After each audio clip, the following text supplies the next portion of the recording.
Bonjour et merci de nous retrouver pour La Foi prise au mot, votre rendez-vous de formation chrétienne. Après notre émission sur l'esprit de la semaine dernière, nous laissons derrière nous la grande structure trinitaire qui ouvre le credo et nous nous engageons dans les derniers articles. Le premier dit « Je crois en l'Église une, sainte, catholique et apostolique ». Alors voilà un nœud de difficulté. Comment peut-on croire en l'Église? Est-ce qu'il ne suffit pas de constater son existence? Et comment proclamer son unité alors qu'elle n'a jamais été autant divisée? Faut-il prendre catholique dans son sens habituel de chrétien romain reconnaissant l'autorité du pape? Et enfin, quelle est la part des apôtres dans l'Église? Et puis, évidemment, comment proclamer qu'elle est sainte après les révélations qui s'enchaînent depuis des années? Telles sont les questions assez difficiles que je vais poser à mes deux invités qui ont accepté courageusement d'y répondre. Bonjour, sœur Dominique Wemmel. Bonjour. Vous êtes sœur apostolique de Saint-Jean et vous êtes professeur à l'Institut catholique de Paris. Et puis, comme pendant tout le carême, on se retrouve, Père Arnaud Montou, bonjour. Bonjour. Vous êtes prêtre du diocèse de Sens-Auxerre et puis vous aussi, vous êtes enseignant, professeur à l'Institut catholique de Paris. En fait, vous êtes collègue, si j'ai bien compris. Voilà. Exactement. Alors peut-être pour commencer, ma première question, c'est un peu cette structure du credo. On a donc, il faut préciser aux téléspectateurs, parce que c'est vrai c'est une question qu'un des téléspectateurs m'a posée, puisque les émissions sont en train d'être diffusées là. Et donc, ils m'ont dit, mais pourquoi on prend le credo de Nicée-Constantinople? Pourquoi pas le symbole des apôtres? On y a un peu répondu, hein, c'était des questions, parce que c'est plus développé, parce que, voilà. Et il faut peut-être dire que c'est pas, enfin, que les deux sont bons. On peut dire l'un et l'autre. Ah oui, tout à fait. Hein? D'ailleurs, la pratique liturgique n'impose pas à un moment ou à un autre qu'on dise l'un ou l'autre. Mais ils ont la même valeur, si on peut dire. il semble même qu'il y ait des correspondances exactes entre voilà. les deux. Et alors, donc, dans ce credo de Nicée-Constantinople, il y a une grande partie trinitaire, et puis il y a des sortes d'articles supplémentaires, si on peut dire. Alors, est-ce que c'est un peu l'esprit de l'escalier? On avait oublié l'Église, alors on va rajouter l'Église. Comment vous le dites, ce credo? Enfin, est-ce que vous prenez cette grande partie trinitaire, puis vous dites après, c'est des questions annexes, ou est-ce que ça fait vraiment partie de tout l'ensemble? Donc, le début du credo a cette grande partie trinitaire qui est le cœur de notre foi, oui. Mais tout le credo, c'est je crois, donc la suite du déploiement du credo fait aussi partie, est essentielle pour notre foi. Oui. Donc, croire en l'Église, mais encore faut-il bien préciser, cette croyance en l'Église est essentielle et fait partie de notre foi. Derrière cette assertion de la foi en l'Église, pourquoi? En fait, la profession trinitaire, elle est une profession d'une communauté, oui. D'une communauté de personnes qui ont cette foi-là. Ce ne sont pas des individus, des personnes individuelles. Et d'ailleurs, lorsque la démarche baptismale, enfin, au moment de rentrer dans l'Église, on dit « Que demandez-vous à l'Église de Dieu ?» Oui. La foi. Donc c'est vraiment cette foi trinitaire, elle nous est transmise par une communauté. Et le lien social entre baptisés, c'est pas simplement un lien avec le Seigneur auquel on croit, mais rentrer dans une communauté de foi qui dit quelque chose du dessein de Dieu. Et là encore, cette Église, il faut la comprendre, la recevoir comme voulu de Dieu, comme un projet de Dieu, comme le fruit des missions du Christ, de l'Esprit Saint, et qui veut cette communauté de foi. Donc c'est pas simplement des chrétiens entre eux qui ont les mêmes convictions spirituelles et qui se retrouvent. C'est le projet de Dieu qui est une communauté de foi, qui dit quelque chose, qui est, le Concile nous dit, germe du royaume, et qui dit signe et sacrement de salut, oui. Enfin, qui dit quelque chose du projet de salut de Dieu qui veut au terme réconcilier l'humanité et la création en un seul corps, en un seul, une humanité réconciliée. Et l'Église est déjà ce germe, cette communauté qui dit quelque chose de la manière dont Dieu s'y prend pour amener, pour déployer son projet de salut, son dessein de salut pour l'humanité et la création tout entière. Donc il y a vraiment quelque chose d'essentiel au niveau de notre foi. C'est pas une œuvre humaine, c'est vraiment une œuvre qui ne se comprend qu'à la lumière du dessein de Dieu, du projet de Dieu et de l'envoi du Fils et de l'Esprit. Ça, c'est très important. Il y a quelques années, il y avait un livre, enfin quelques années, ça fait même 50 ans, un livre qui s'appelait « Chrétiens sans Église ». Ça n'a pas de sens. C'est-à-dire, est-ce qu'on peut dire qu'on est chrétien tout seul, moi et mon Créateur, sans les autres? Non, effectivement, ça n'a pas véritablement de sens. Enfin, c'est même pas possible, en fait, tout simplement. C'est que la foi est effectivement une foi communautaire. La vie chrétienne est forcément communautaire et je pense que ça a à voir aussi avec le mystère de l'incarnation. Si Dieu s'est fait homme, si Dieu s'est incarné, c'est pas pour que l'humain qui reçoit la révélation se désengage de ce qui fait l'humanité. Ce qui fait l'humanité, c'est pas simplement d'avoir une tête, des bras et des jambes et de marcher debout et de pouvoir parler, mais ce qui fait l'humanité, c'est d'être en lien les uns avec les autres, d'être dans une société, quelle que soit la forme. Donc l'Église, elle est cette forme particulière que prend la société humaine quand elle est rejointe par la révélation. Alors peut-être qu'il va falloir définir, alors ça pour le professeur c'est vraiment la base. Qu'est-ce que c'est que l'Église? Je veux dire, est-ce qu'il faut c'est vrai que quand on pense à l'Église, on pense à l'institution. C'est comme ça qu'on parle dans les médias en disant que l'Église a décidé que ou que l'Église. Est-ce que c'est ça qui est visé dans cet article du Credo? Alors, si on revient un petit peu au dossier biblique et au Concile, le Concile n'a pas voulu définir l'Église. Et pour bien dire qu'en fait, l'Église est mystère, se comprend à la lumière du mystère de Dieu, du dessein du rassemblement eschatologique. Et donc, le Concile a utilisé, en s'appuyant sur les données bibliques, de nombreuses termes pour parler de l'Église. Donc l'Église, elle est corps du Christ, elle est temple de l'Esprit Saint, elle est épouse du Christ, elle est peuple de Dieu. Bon, donc il y a toujours une dimension communautaire et alors il faut aussi faire attention, on pourrait se dire, l'Église, bon, comme je l'ai précisé, elle est le fruit de la mission du Christ, de l'Esprit Saint. Donc, le corpus du Nouveau Testament va suffire pour comprendre le mystère de l'Église. En fait, non. Pour comprendre le mystère de l'Église, il faut vraiment revenir à l'alliance de Dieu avec les hommes et aussi au Premier Testament, à cette première alliance. Et d'ailleurs, l'Épître aux Éphésiens nous dit bien, des deux, Israël et les païens, il a fait un seul peuple. Donc il y a un projet de réconciliation dans le Christ, Israël et les païens, il a fait un seul peuple. Donc cette Église, elle est, le terme grec le dit, ekkaleo, une communauté convoquée, rassemblée par le Seigneur. Un rassemblement, oui. Un rassemblement. Oui, c'est ça. Alors, dans la première alliance, il y avait cet rassemblement, la Kaal, pour recevoir les commandements de Dieu et les mettre en pratique. Bon, alors ce nouveau rassemblement, j'aime pas dire nouveau peuple de Dieu, je pense que c'est le nouveau rassemblement du peuple de Dieu, puisqu'il y a Israël et les païens, sont convoqués, rassemblés par le Seigneur, et le cœur, c'est le mystère pascal, le mystère de mort et de résurrection, donc d'où la place importante de l'Eucharistie, et la dimension sacramentelle et l'Église corps du Christ se comprend à la lumière du mystère de l'Eucharistie, mais on ne peut pas, pour bien comprendre le mystère de l'Église, on est obligé d'utiliser cette diversité de termes. Aucun n'est suffisant. Et donc, corps du Christ, temple de l'Esprit dit certaines choses, peuple de Dieu dit encore autre chose. L'Église qui est dans l'histoire des hommes, qui pérégrine, qui se renouvelle, qui est qui est en chemin. Et ça a été un des problématiques dans la période post-conciliaire, c'est que on s'est saisi de tel ou tel terme, le coupant des autres et déséquilibrant l'approche et l'équilibre voulu par le Concile pour bien comprendre l'Église au niveau de la révélation, un regard théologal et en même temps une Église inscrite dans l'histoire. C'est pas éphémère, invisible. Non, elle a des principes puisque elle n'existe que par la présence de Dieu, la conduite de Dieu. Il y a une coopération, mais on doit tenir la dimension visible et invisible,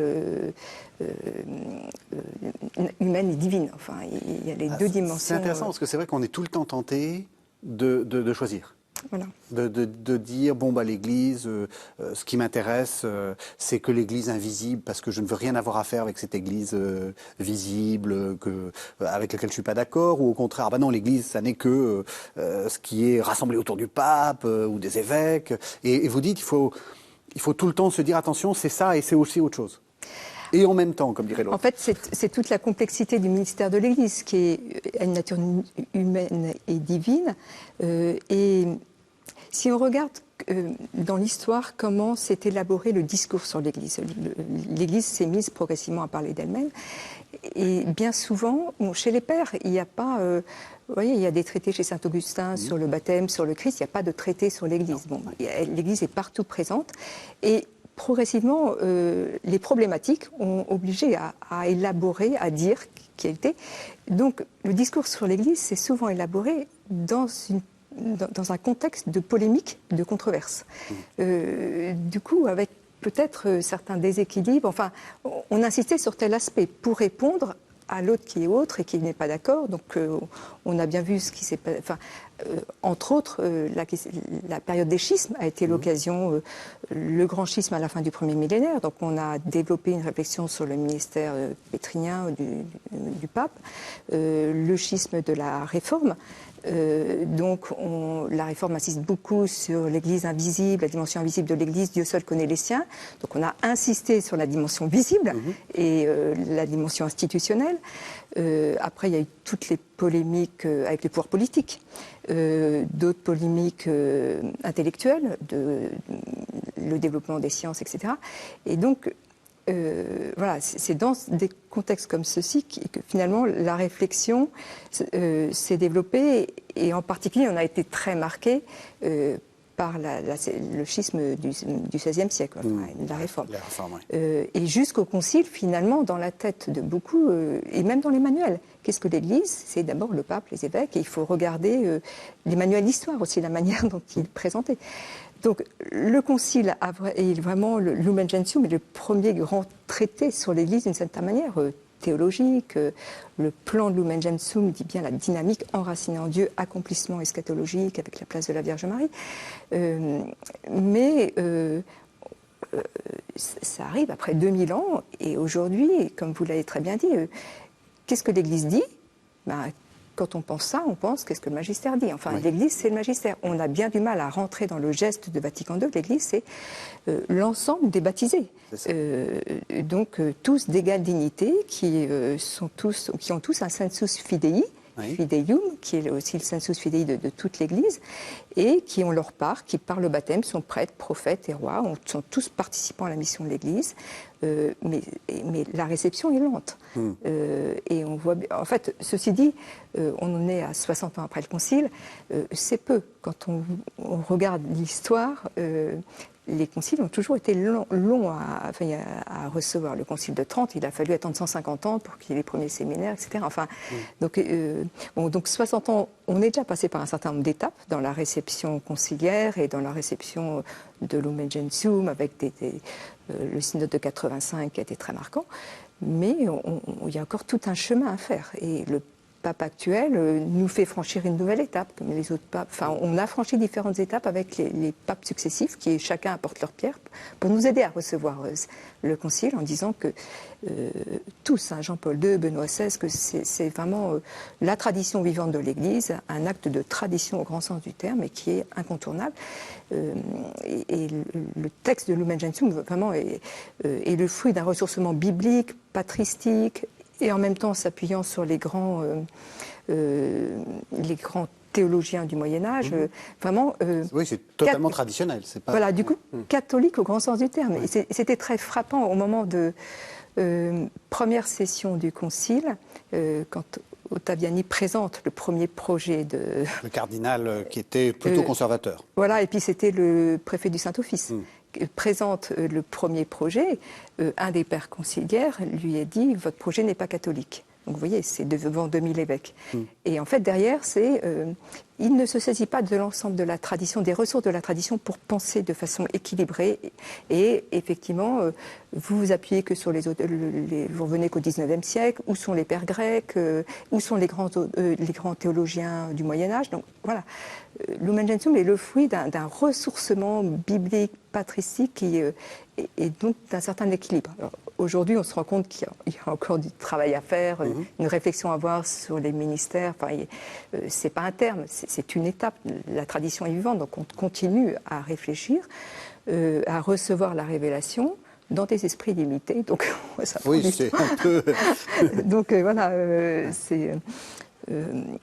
donc l'Église, elle est d'abord ce rassemblement des baptisés qui veulent vivre de cette foi en un Dieu qui accompagne leur histoire et qui met au cœur de notre vie le mystère pascal, qui est un mystère de mort et de résurrection et qui tend vers un accomplissement où on espère qu'au terme, enfin on croit que Dieu sera tout en tous, donc on reconnaîtra tous Dieu pour Père et donc de ce fait même on sera tous fils dans le Fils. Les baptisés ne sont pas le club des sauvés, mais le club, enfin, d'une certaine manière, de ceux qui ont plongé ont reçu, vivent déjà de cette vie filiale dans le Christ autant qu'ils peuvent, essayent. La clé, la charte, ce sont les béatitudes. Donc c'est une charte exigeante quand même qui demande une conversion incessante. Et ceux qui disent, vous voyez, cette vie filiale, cette vie avec le Christ est chemin de bonheur et d'une certaine plénitude. Donc on a mission de l'annoncer et de la proposer. Mais après, la grâce du Christ déborde les frontières de l'Église et donc le Christ, Dieu, accompagne toute l'humanité par des moyens que Dieu seul connaît. Et c'est ce qui est dit dans Gaudium et Spes, numéro 22.5. Bon. Mais on a une responsabilité particulière, un mandat particulier. L'élection, dans toute la révélation, élection est toujours associée à mission-mandat. Donc voilà, nous, c'est annoncer cette bonne nouvelle, la proposer et témoigner. Alors, le témoignage, il est ce qu'il est. Hein. Mais justement, est-ce que vous comprenez ceux qui disent, parce que là on est au cœur par exemple de la démarche synodale, que tout le monde participe, ceux qui disent mais on perd l'autorité des évêques et ils ont l'impression qu'ils perdent l'Église. Enfin, vous voyez, alors soyez prudents, hein, vous avez une carrière à faire, donc peut-être que non. il va falloir être. Mais vous voyez ce que je veux dire, des gens qui arrivent et qui se disent, mais voilà, le pape remet en cause des choses, les évêques n'auront plus leur place. Vous comprenez aussi ça? On peut comprendre qu'il puisse y avoir des inquiétudes parce que les équilibres qui viennent d'être évoqués, même quant à la tentative de définir quelque chose de l'Église, de dire quelque chose de l'Église, on voit bien à quel point c'est délicat et il faut tenir l'ensemble des termes pour une définition équilibrée, etc. Donc c'est vrai aussi pour la vie de l'Église. C'est-à-dire qu'il y a un équilibre à avoir entre la responsabilité des évêques, l'autorité du magistère romain, etc. Mais il y a aussi effectivement à faire lever cette patte, pour le coup, de l'ensemble du peuple de Dieu qui a du mal encore à prendre sa place. Enfin, l'ensemble du peuple de Dieu, les évêques font partie du peuple de Dieu, ils ne sont pas en dehors. Oui. Mais c'est vrai que pour les baptisés laïcs qui n'ont pas de consécration ou de responsabilité particulière, parfois ils ont l'impression qu'ils sont justement pas l'Église. Et c'est important de prendre le temps de donner la parole à chacun. Mais cette inquiétude, elle peut être parfois gênante parce que cette inquiétude que certains peuvent exprimer, elle est sans doute aussi liée au fait que si tout le monde prend la parole dans leur vision des choses, hein, dans la vision des choses d'un certain nombre de personnes, si tout le monde prend la parole, alors ça affaiblit la parole des responsables, des évêques, du pape, mais pas du tout. Au contraire, si chacun prend vraiment sa place, si chacun prend vraiment sa mission au sérieux, c'est au contraire la mission de chacun qui en est augmentée. Il n'y a pas de diminution. C'est quand même étrange l'idée que le fait qu'un tel prenne sa place, ça va empêcher l'autre de prendre toute la place. C'est bizarre quand même, parce que c'est parfois un peu ça. Il faudrait que quelqu'un ait toute la place, alors que non, en fait, il faut que chacun prenne sa place, et ça permet à chaque ministère dans l'Église, à chaque responsable dans l'Église, à chaque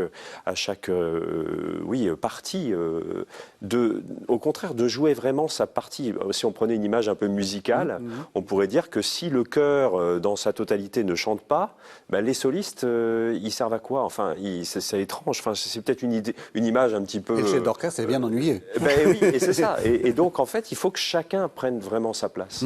Et ça ne diminue rien, ça n'empêche rien, et ça ne fragilise rien, en fait. Ce qui fragilise, c'est les peurs. Vous êtes d'accord?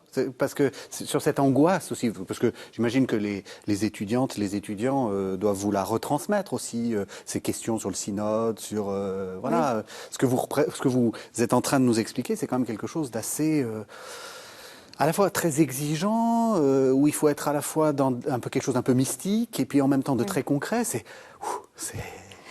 Je pense que, comme Arnaud l'a très bien dit, en fait, derrière l'intention du pape, c'est que chacun prenne sa place dans l'Église et qu'on rentre dans des nouveaux processus de discernement pour que l'Église soit ce qu'elle doit être au milieu du monde. Et comment penser à nouveau frais la mission de l'Église en écoutant les signes des temps, en écoutant les défis, un monde d'une complexité inouïe. Et est-ce que quelques-uns peuvent penser tout seuls, peuvent réfléchir tout seuls au comment expliciter, renouveler et dire cette bonne nouvelle. Donc, l'Esprit Saint a donné ses dons, donné des dons à tous. Et pourquoi ne pas se réjouir de cette diversité qui va nous permettre de construire et de s'éclairer, de s'engendrer mutuellement. En fait, encore, ça a déjà été évoqué, mais quelle est l'anthropologie? En fait, on est et on ne se déploie vraiment que grâce aux autres, en relation avec les autres. Et on n'est rien sans les autres. Voilà, le pasteur ne sera rien sans l'écoute, sans la dynamique avec l'ensemble de la communauté. La communauté a besoin d'un pasteur qui l'entraîne, mais qui n'est pas le seul à avoir les idées et les initiatives, mais qui a une responsabilité ultime. Et le pape veut d'abord nous dire, en fait, vous devez tous participer au processus de discernement pour trouver comment continuer à vivre cette vie chrétienne et ce témoignage et la mission qui vous est demandée au cœur d'une humanité d'une complexité inouïe. Alors, ce qui est derrière, et on progresse dans le credo, c'est ce qui fait peur, c'est le une. Parce que déjà il y a plusieurs confessions ou plusieurs dénominations, ça dépend comment on parle, les protestants, les catholiques, les orthodoxes, et puis quand je dis les protestants, il y a plein de dénominations. Ce dont on a peur, c'est qu'on abandonne cette sorte de pyramide, où au moins les choses étaient claires, le pape, les évêques, le peuple baptisé. Et là, tout d'un coup, ça va être le bazar. Le pape convoque une autre figure géométrique, c'est plus la pyramide, c'est le polyèdre. Quoi qu'il en soit, c'est une figure qui est une. Oui. Je pense que dans le credo, on dit une, sainte, catholique et apostolique. Il faut tout tenir. Il faut tout tenir, et l'unité est catholique. Enfin, il y a une intériorité mutuelle de toutes les notes. Donc l'unité, c'est une unité qui embrase. Donc on est unité. Il faut tenir en même temps la notion de catholique qui embrase la diversité des dons, des charismes, des cultures. Catholique, pour être clair, c'est universel. Hein. Oui, il y a deux assertions, mais... Alors, allez-y. Alors, catholique, c'est catholone qui embrasse l'ensemble. Oui. Donc, vous voyez, donc, voilà, il y a des dimensions quantitatives, si l'on peut dire, d'extension universelle. Donc, le message de la parole de Dieu, le message évangélique, peut rejoindre toute l'humanité dans toutes ses composantes culturelles, sociologiques. Et puis, donc voilà, c'est d'abord ça, mais c'est bon, mais on peut aussi dire qu'en un lieu, vous voyez, il n'y a pas que l'Église universelle, l'Église dans son extension universelle qui est catholique, mais l'Église locale est appelée et catholique. C'est ça. En ce sens qu'elle est capable, là où elle est... Je vois ce que vous voulez dire. Vous voulez dire qu'il n'y a pas qu'une Église universelle qui aurait toute l'ecclésialité en elle. Voilà. Une petite église, une petite communauté, elle est déjà catholique. Voilà, elle est déjà catholique. Et d'ailleurs, interrogeons-nous, nos communautés, est-ce qu'elles sont des espaces où tout le monde a sa place, quel que soit le milieu social, la culture, etc. C'est un espace qui peut donner et proposer la foi et être accueillante à toute cette diversité. Donc cette unité, elle est catholique. C'est une unité qui a une capacité d'accueillir l'humanité dans sa diversité.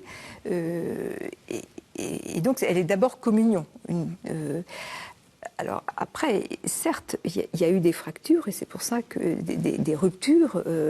Et donc on est sans cesse en chemin pour essayer de recevant que tous soient un comme toi, Père, enfin recevant cette unité de Dieu. Cette Église, elle est encore une fois, elle est le corps du Christ, temple de l'Esprit. Dieu est un, il s'est associé une communauté qui a des visages très divers. Et aujourd'hui, il y a des ruptures. Il y a des séparations qui ne permettent pas de parler de communion. Il faudrait voir à partir de quel moment on peut se dire on est en communion avec une diversité. Dès les premiers temps de l'Église, entre l'Église latine, le patriarcat latin et oriental, il y avait des différences disciplinaires d'un clergé marié, il y avait des tas de différences. Mais on estimait, on vivait encore en communion, une communion intégrant une certaine diversité disciplinaire, des patrimoines liturgiques différents, et puis on pourrait citer d'autres. Donc voilà, trouvons le chemin de cette communion, de cette réconciliation, mais qui intégrera une certaine diversité. Bon, aujourd'hui, il y a des différences qui sont séparatrices et qui ne nous permettent pas... voilà. Mais faisons attention, ce n'est pas une unité, uniformité, mais une unité qui se veut... et on a bien dit, hein, l'Église, c'est l'ensemble des baptisés. Oui. Donc, les autres communautés tiennent un ensemble de... On est en communion... d'éléments qui nous rassemblent. On est capable de prier ensemble. Alors, à ce jour, pas la célébration eucharistique, mais il y a des tas de lieux au-delà de la célébration de la Semaine pour l'Unité. Moi, j'ai fait un voyage œcuménique en Allemagne, on disait les laudes et les vêpres ensemble, avec des protestants. Enfin voilà, il y a des tas de lieux où on peut prier ensemble. On est unis par un certain nombre on a tout un patrimoine commun qui nous réunit. Ah oui, ça, je peux témoigner, parce que moi, je suis plutôt exégète. Oui. Je travaille en permanence avec des protestants, et à part quelques tout petits points où, effectivement, on sait qu'il faut être prudent, la Vierge Marie, etc. Voilà. Mais c'est la même science, c'est la même, on est dans la même progression. Il n'y a pas de différence, en réalité, sur la manière de travailler les textes. Je suis tout à fait d'accord avec vous. Vous êtes catholique? Oui, j'avoue. Non, je repensais en entendant il y a un instant ce que vous disiez, que frère Roger de Thésée, qui a été un des témoins de ce désir d'unité au XXe siècle, très fort avec la communauté de Thésée. Et il disait dans un de ses ouvrages, j'avais été sensible à cette parole qu'il avait dite, écrite, je ne pourrais pas penser une unité, disait-il, où on me demande de renier la communauté dans laquelle j'ai reçu la foi en Jésus-Christ. Mmh. Et je trouve que ça, c'est intéressant pour penser le désir d'unité aujourd'hui, quand certains ne penseraient l'unité que comme une réintégration humble, pure et simple à la communauté catholique, etc. Ou dans un sens ou dans un autre, d'ailleurs, hein, parce qu'on peut avoir exactement le même type de réflexe dans telle ou telle communauté d'église.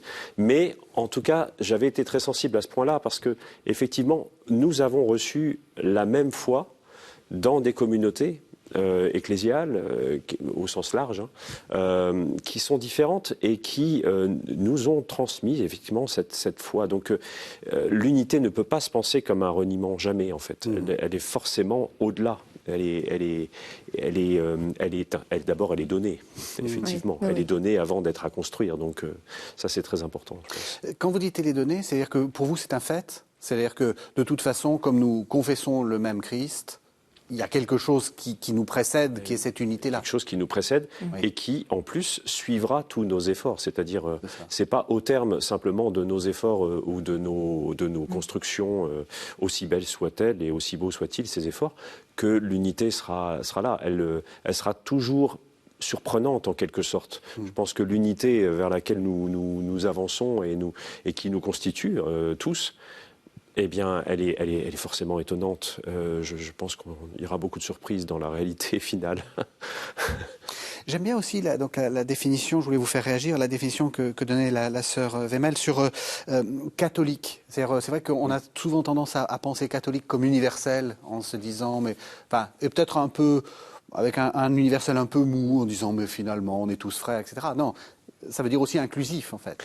Oui, c'est ça. Et je réagissais tout à l'heure parce que, effectivement, dans l'idée qu'une communauté, aussi petite soit-elle, même si c'est alors j'allais dire aussi petite soit-elle, même si c'est un diocèse, c'est déjà pas si petit que ça, mais parce que j'avais cette idée en tête. Moi, je fais partie d'un diocèse qui n'est pas très riche au niveau de ses ministres, de ses prêtres. Et quelqu'un, il n'y a pas si longtemps que ça, disait à notre évêque, vous n'avez pas beaucoup de prêtres, mais vous les envoyez. Alors, il y en a un qui est à l'Université catholique de Lyon, il y en a un autre qui est à l'Institut catholique de Paris. Et en fait, je pense que la décision de notre évêque sur et de bien d'autres, évidemment, mais là, je pars d'un cas concret, elle est compréhensible uniquement dans cet esprit de catholicité aussi. C'est-à-dire qu'un diocèse, comme n'importe quelle communauté chrétienne, ne doit pas avoir seulement le souci de son organisation interne, etc. Il doit avoir le souci de quelque chose de plus large. Donc envoyer quelqu'un pour la formation, ça ne va pas revenir directement comme avantage au diocèse d'envoyer quelqu'un dans une université pour enseigner, alors qu'on pourrait le garder dans le diocèse. Mais donc ça, je pense que c'est important pour une paroisse, pour une communauté religieuse, pour un diocèse, s'interroger en se disant, est-ce que j'ai le souci du bien de l'ensemble de l'Église aussi, et pas simplement le souci d'appartenir à une multinationale religieuse. Comme ça, je peux dire que je suis catholique, parce que j'appartiens à la multinationale, entre guillemets. Mais non, c'est plus compliqué que ça. C'est un souci interne du bien de tous et de l'annonce à tous. Donc c'est une note sans doute beaucoup plus complexe que ce qu'on peut entendre parfois. Vous êtes d'accord ? Oui, bien souvent, on pensait que pour être catholique, il fallait être en communion avec le pape. Voilà. Donc c'est vrai. Mais j'ai le souvenir d'un article de Joseph Ratzinger comme théologien qui soulignait que le lien horizontal d'une certaine manière, mais qui est théologal, entre toutes les communautés, tous les diocèses, était tout aussi infrangible et nécessaire pour parler de catholicité et pour être vraiment une communauté catholique que le lien avec le pape qui certes est là, mais en fait et c'est ce qu'on cherche à développer dans les régions apostoliques. Enfin, vous voyez, une communauté catholique n'est jamais repliée sur elle-même, elle est toujours en communion avec d'autres, avec ceux qui sont autour, avec qui ont des structures particulières. Et c'est vrai pour diocèse, paroisse, mais c'est aussi vrai pour tout le réseau associatif, pour la vie religieuse, etc. Absolument. Tout type de communauté, si elle se veut ecclésiale et catholique, doit être dans un tissu de relations, inscrit dans un tissu de relations et en communion avec les pasteurs, ça c'est incontournable. Vous avez raison de dire ça. C'est peut-être un des réflexes quand on pense à l'Église, c'est paroisse. Mais vous avez raison. Il y a les groupes caritatifs, il y a les associations, il y a même les chorales. Tout ça, c'est l'Église. Je veux dire, il n'y a pas que cette organisation très particulière qu'est la paroisse, qui, comme vous l'avez dit au début, mon Dieu, ça a changé dans l'histoire. Oui. Il y a eu plein d'organisations possibles. Et même d'ailleurs ce mot paroisse, aujourd'hui, simplement en France, une paroisse parisienne, une paroisse dans un diocèse rural, ça n'a rien à voir.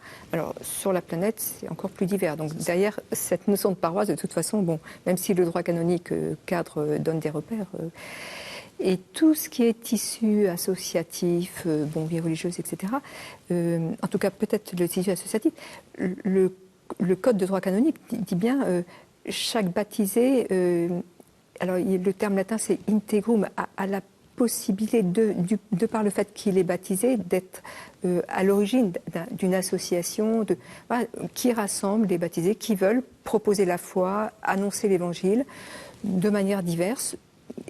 en fonction des défis du moment et du lieu. Enfin, donc, ça remet en lumière la place du baptême et la responsabilité baptismale. Alors, après, il y a différents types d'associations, privées, publiques, avec un rapport à la hiérarchie qui est différent, mais qui est ajusté dans chaque situation. Mais voilà, il y a une redécouverte de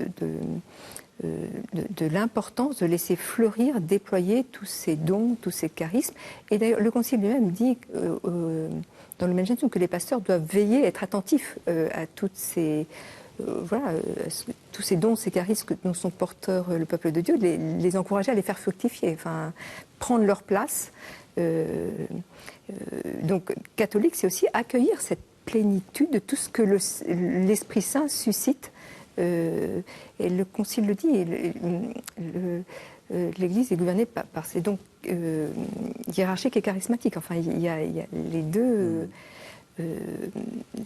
ont leur place pour que l'Église puisse remplir la mission qui est la sienne dans un monde d'une complexité inouïe. Enfin, donc, vous êtes en train de nous dire que quand nous confessons l'unité, il ne faut pas avoir peur de la diversité. C'est-à-dire que cette unité se dit dans la diversité, en fait. Oui, ça, c'est très important pour que les téléspectateurs comprennent ce que ça veut dire, cette unité.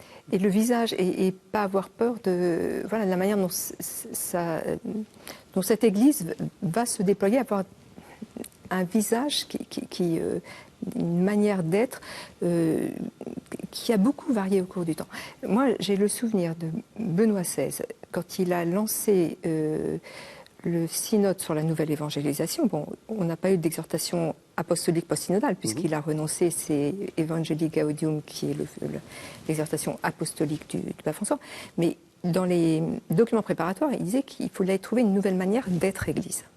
Et donc, voilà, l'Église, comment cette communauté de foi qui veut vivre d'une vie filiale, qui a reçu une mission au cœur de l'humanité,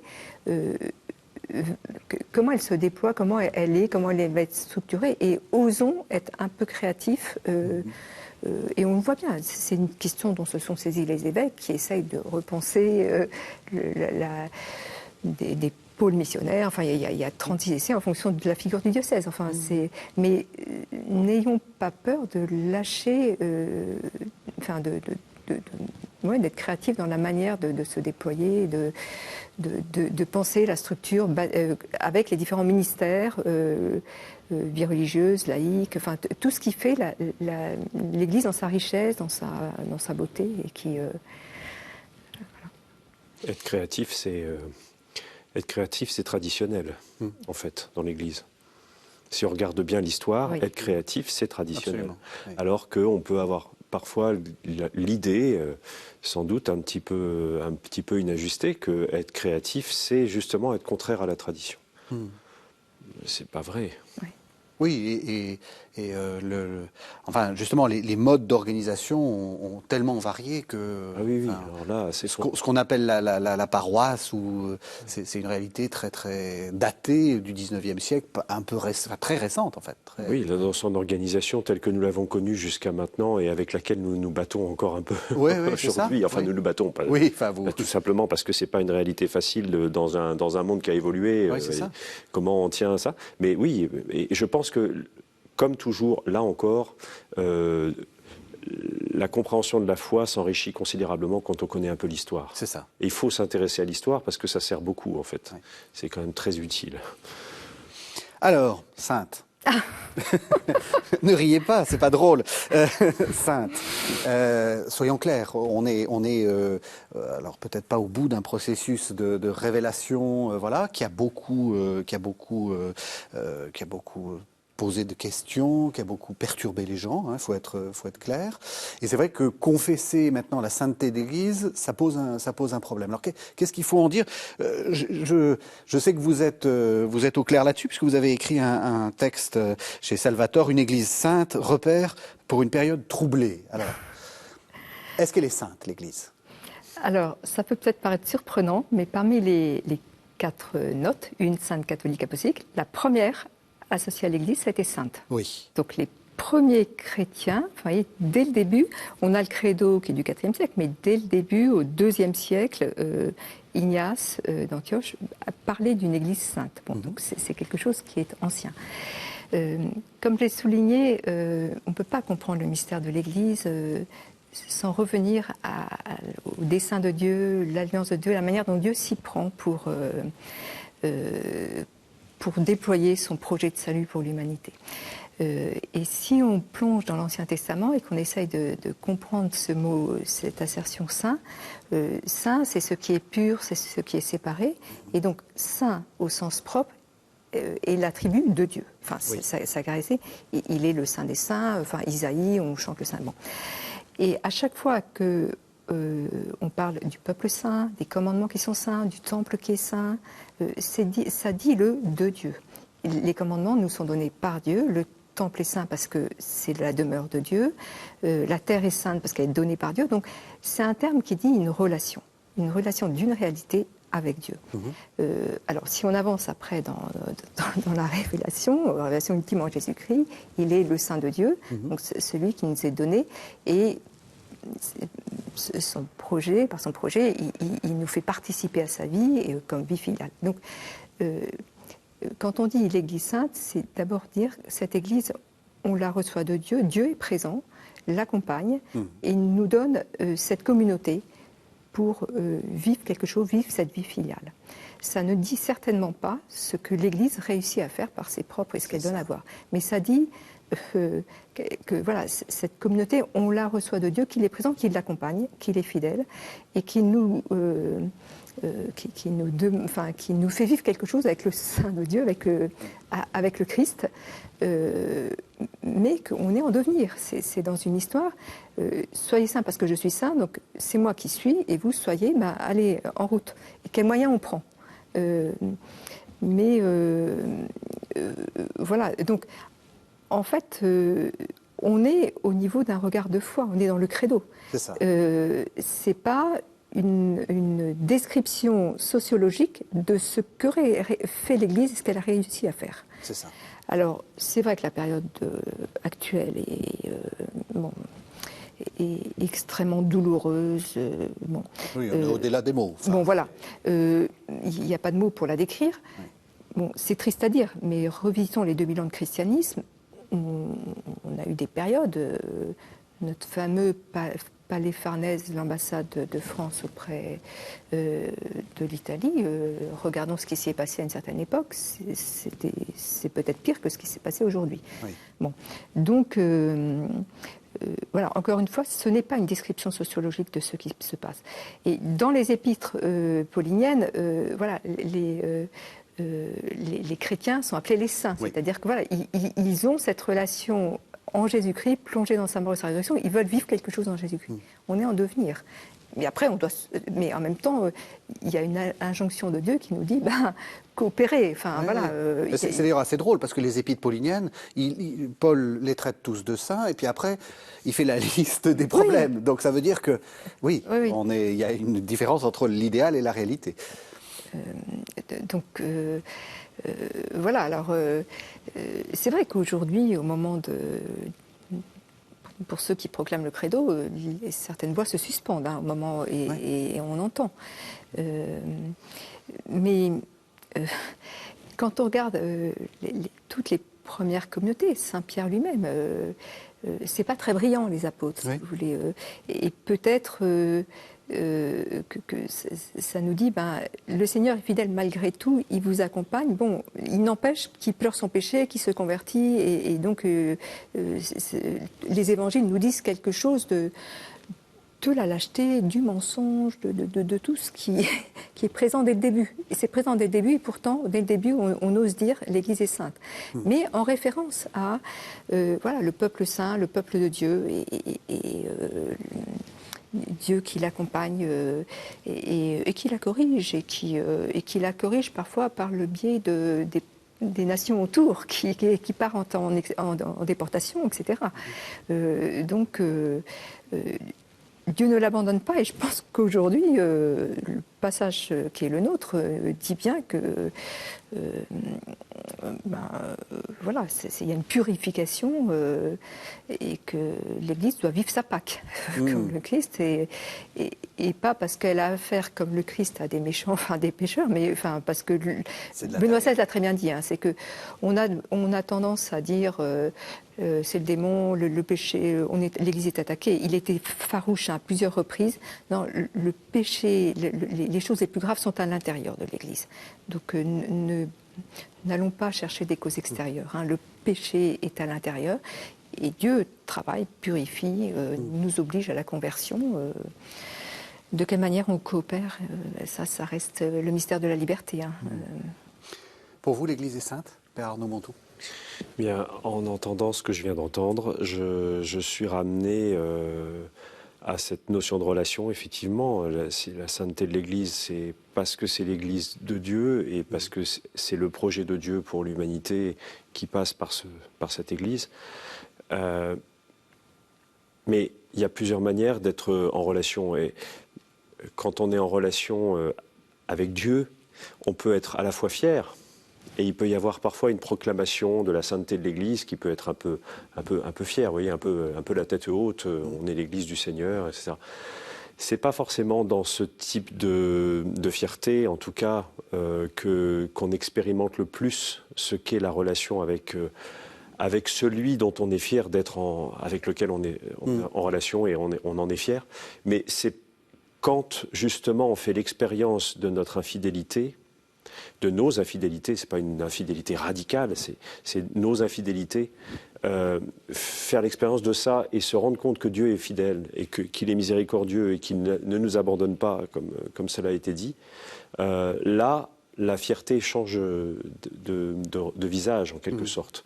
Et c'est la même sainteté qui est à la fois celle de nos fiertés un peu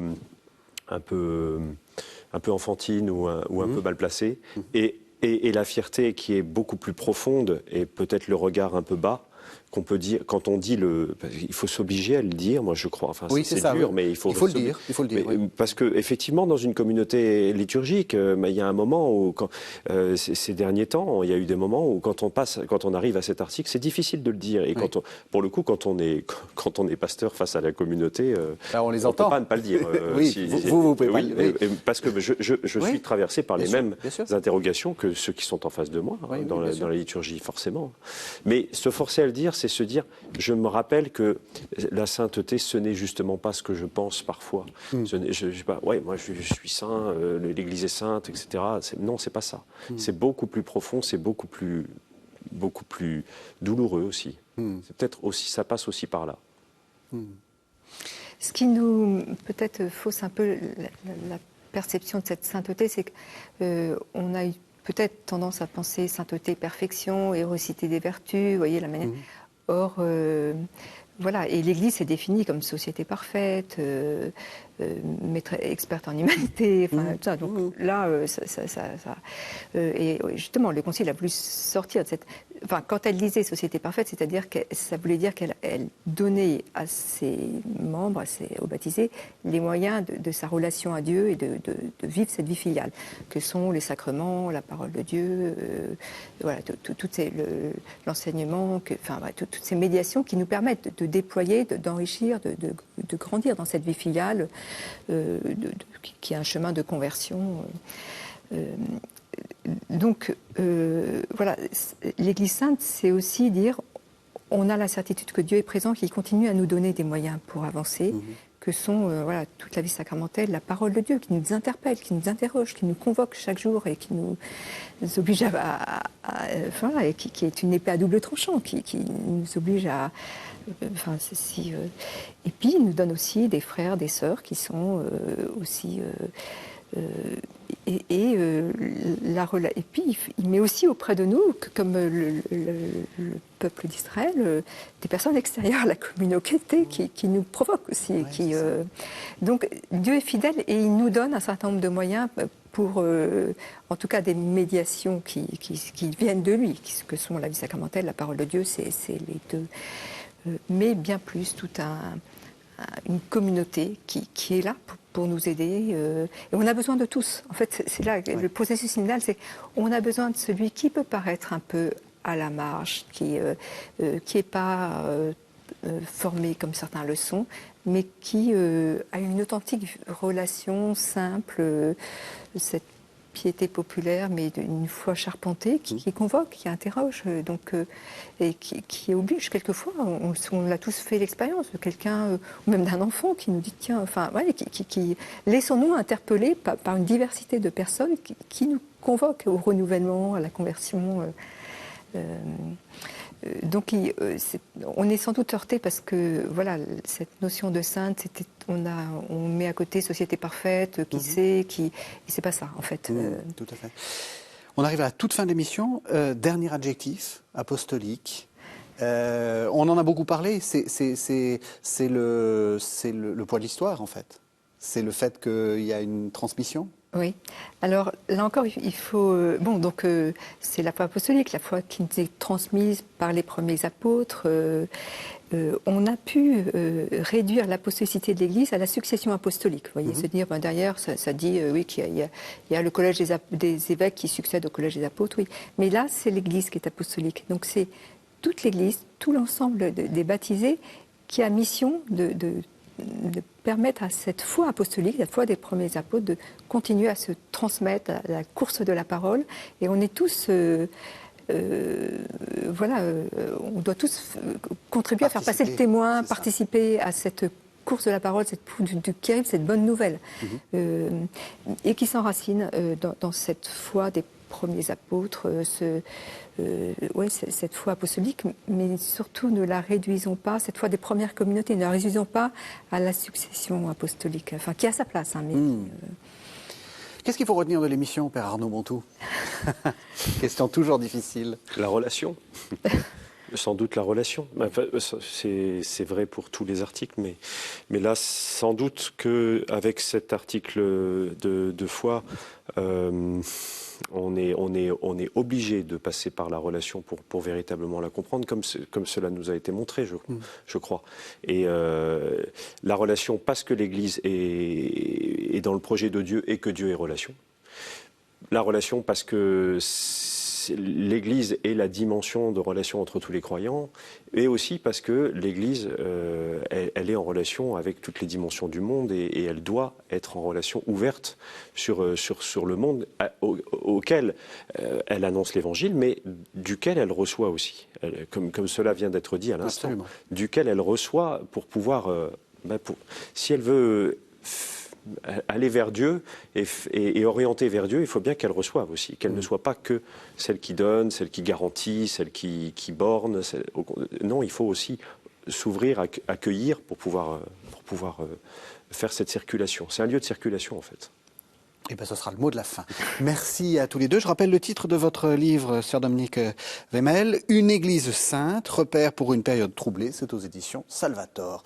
Merci à tous les deux. Merci de nous avoir suivis. Vous savez que vous pouvez retrouver cette émission sur le site internet de KTO, www.ktotv.com. Et on se retrouve la semaine prochaine pour un nouveau numéro de la série sur le Credo.